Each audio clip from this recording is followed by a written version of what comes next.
नमस्कार, आप देख रहे हैं खबर उत्तराखंड पर पावर सेंटर का शो। मैं हूं आशीष तिवारी। उत्तराखंड कांग्रेस में डैमेज कंट्रोल शुरू हो गया है। हर एक गुट को मनाने की कोशिश शुरू हो गई है। अपने अपने हिसाब से आला कमान ने हर गुट को एक तरीके से साधने की कोशिश शुरू कर दी है। हम ऐसा क्यों कह रहे हैं, इसके पीछे की वजह को समझिए।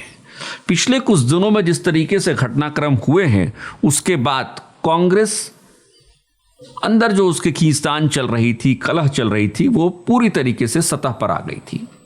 लेकिन ये बात आला कमान को समझ में आई और समझ में आया कि अगर हालात यही रहे तो 2027 के चुनाव में मुश्किलें खड़ी हो सकती हैं।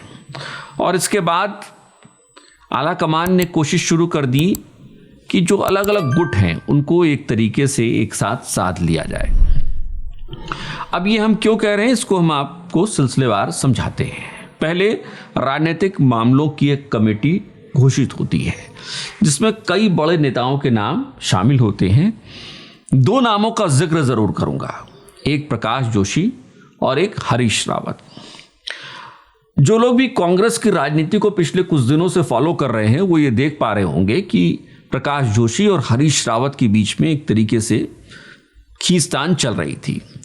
हरीश रावत किसी को पार्टी में एंट्री कराना चाहते थे, उसकी एंट्री नहीं होती है। प्रकाश जोशी भी उस पर सवाल उठा देते हैं और इन दोनों नेताओं के बीच में आपसी खींचतान चल रही थी।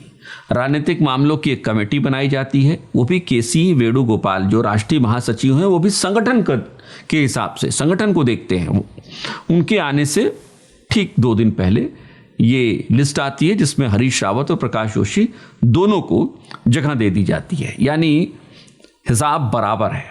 इसके बाद प्रकाश जोशी को पश्चिम बंगाल का प्रभारी भी बना दिया जाता है। केसी वेणुगोपाल के आने के ठीक 1 दिन पहले ये चिट्ठी आ जाती है। यानी इस बात का पता है, इस घटनाक्रम को आप देखिए तो ये साफ पता चलता है कि पिछले कुछ दिनों में कांग्रेस में जो कुछ भी घटा है उसको लेकर कांग्रेस आला कमान चिंतित भी है, उसका संज्ञान भी ले रहा है और उसका सलूशन भी निकाल रहा है। और सलूशन कैसे निकाला जा रहा है? निकाला ऐसे जा रहा है कि हर एक गुट को साधने की कोशिश हो रही है। प्रकाश जोशी अगर उनको संगठन में आगे बढ़ाया जा रहा है, उनको प्रभारी बनाया जा रहा है, कोर कमेटी में भी जो राजनीतिक मामलों की है उत्तराखंड में भी उनको जगह दी जा रही है, तो वहीं हरीश रावत को भी समान तौर पर तवज्जो दी जा रही है। यानी इशारा साफ है कि भाई अभी भी वक्त है। आला कमान साफ कह रहा है कि आप एक साथ आ जाइए, एक प्लेटफॉर्म पर आ जाइए, एक साथ चुनाव में जाइए। क्योंकि अगर इस तरीके से बिखरे हुए आप अभी से दिखेंगे तो शायद चुनावी जंग में आपकी जीत पर सवालिया निशान अभी से खड़े होने लगेंगे। लेकिन क्या ये सब कुछ इतना आसान है कांग्रेस में? ये सवाल तो पूछा ही जाएगा। ये सवाल इसलिए भी पूछा जाएगा क्योंकि बहुत कद्दावर नेता हैं हरीश रावत और पिछले कुछ दिनों से वो फिर एक बार, हालांकि इसके पीछे व्यक्तिगत वजहें बताई जा रही हैं, लेकिन पिछले कई दिनों से वो उत्तराखंड से बाहर हैं, दिल्ली में हैं। और दिल्ली में कुछ घटनाएं ऐसी भी हुई हैं जो कांग्रेस के लिहाज से बहुत महत्वपूर्ण है। कहा यह भी जा रहा है कि कहीं ऐसा तो नहीं है कि कांग्रेस की वर्तमान प्रभारी, प्रदेश प्रभारी कुमारी शैलजा को लेकर कांग्रेस आला कमान कुछ मन बना सकता है, और कहीं ऐसा तो नहीं है कि प्रभारी नया आ सकता है।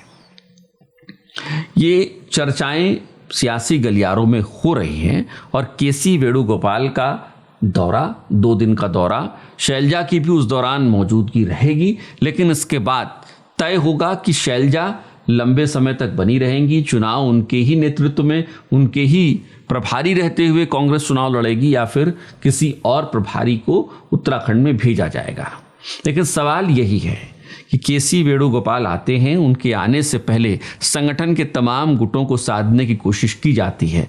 लेकिन क्या ये सब कुछ कांग्रेस के लिए इतना आसान होने जा रहा है 2027 के लिए? ये सवाल आपके लिए है। कमेंट बॉक्स से हमें कमेंट करके ज़रूर बताइएगा।